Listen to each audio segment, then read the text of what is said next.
Momento devocional. Iniciamos então o nosso momento devocional. Aconselho você a pausar este vídeo que você está assistindo e ler o capítulo 1 de Romanos, ou então ouvir um áudio do capítulo 1.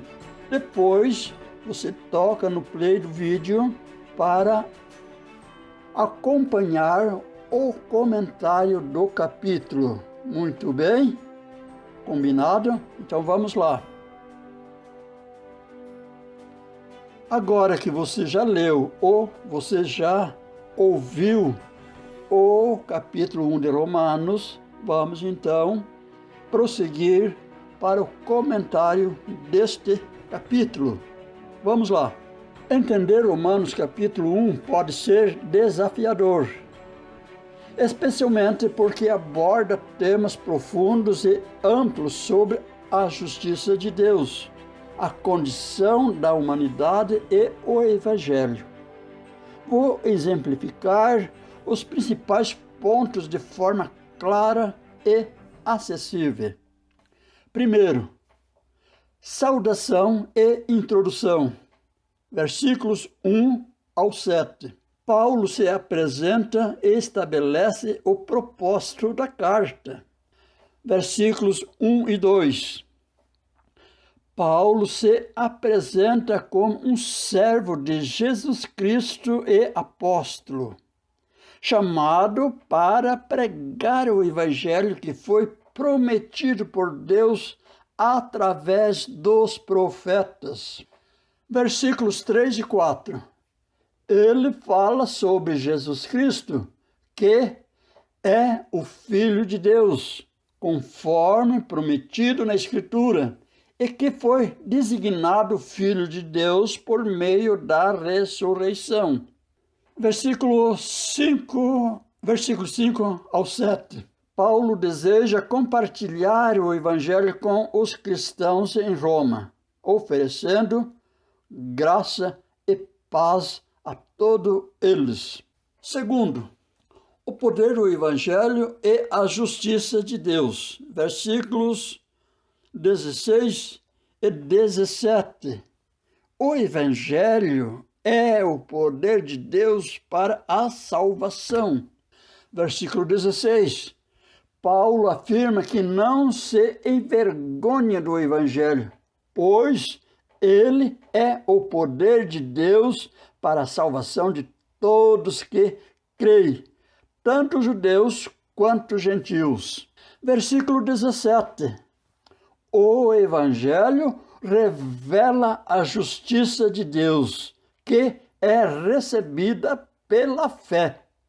A citação de "o justo viverá pela fé" é uma referência a Abacuque, capítulo 2, versículo 4, e indica que a justiça de Deus é algo que se manifesta e se experimenta pela fé. Terceiro, a ira de Deus contra a injustiça. Versículos 18 ao 32. Condições da humanidade e a resposta de Deus. Versículo 18 a 20. Paulo explica que a ira de Deus se revela contra a impiedade e injustiça das pessoas. Mesmo que Deus tenha mostrado claramente sua existência e atributos através da criação, as pessoas escolheram ignorá-lo. Versículos 21 a 23. Apesar de conhecerem a Deus, as pessoas não o glorificaram nem o agradeceram. Em vez disso, se voltaram para a idolatria, trocando a glória de Deus por imagens de seres humanos e animais. Versículos 24 a 25. Como resultado, Deus os entregou às suas próprias paixões e desejos impuros, pois trocaram a verdade de Deus por mentiras e adoraram a criação em vez do Criador. Versículos 26 e 27. As consequências desse afastamento de Deus incluem comportamentos imorais, como a troca dos relacionamentos naturais por relacionamentos não naturais. A referência aqui é para práticas sexuais que não são de acordo com a ordem natural que Deus estabeleceu. Os versículos 26 a 27 é um dos textos frequentemente citados em discussões sobre a visão bíblica do comportamento homossexual. Esses versículos dizem: por isso Deus os entregou a paixões vergonhosas. Até as suas mulheres mudaram o uso natural, no contrário à natureza.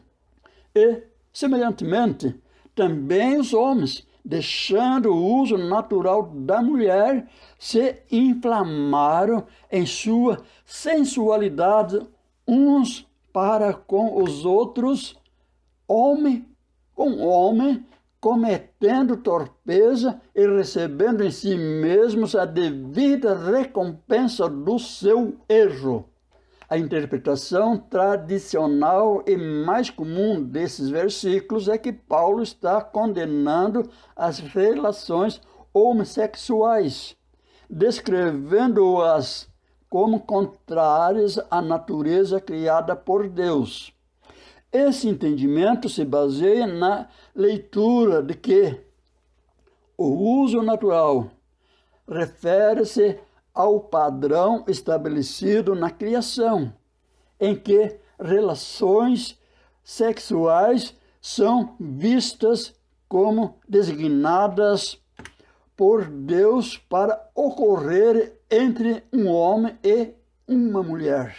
No entanto, alguns estudiosos e teólogos têm proposto interpretações alternativas, sugerindo que Paulo poderia estar se referindo a práticas específicas da sua época, como a prostituição cultural ou relações não consensuais, ao invés de uma condenação universal de todas as formas de homossexualidade.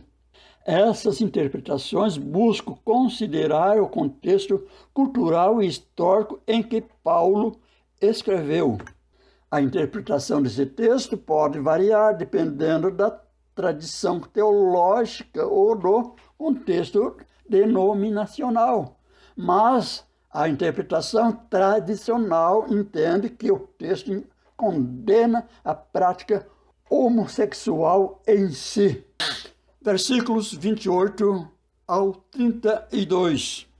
Paulo descreve uma série de comportamentos e atitudes imorais que se manifestam quando uma sociedade se afasta de Deus, incluindo inveja, homicídio e desobediência aos pais. Essas ações são o resultado de Deus permitir que as pessoas sigam seus próprios caminhos pecaminosos. Reflexão e aplicação. Primeiro, justiça e fé. O capítulo enfatiza que a justiça de Deus é revelada no Evangelho e que ela é recebida pela fé. Isso é fundamental para entender a base da salvação cristã. Segundo, consequências do afastamento de Deus.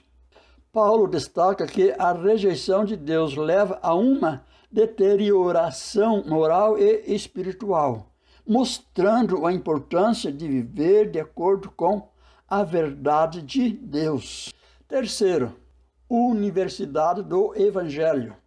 O Evangelho é para todos, judeus e gentios, e é a única maneira pela qual a humanidade pode encontrar salvação e verdadeira justiça. Ao ler Romanos 1, é útil refletir sobre como esses princípios se aplicam à sua vida e ao mundo ao seu redor, e como a justiça de Deus pode ser experimentada através da fé em Cristo. Muito bem, te aguardo no capítulo 2.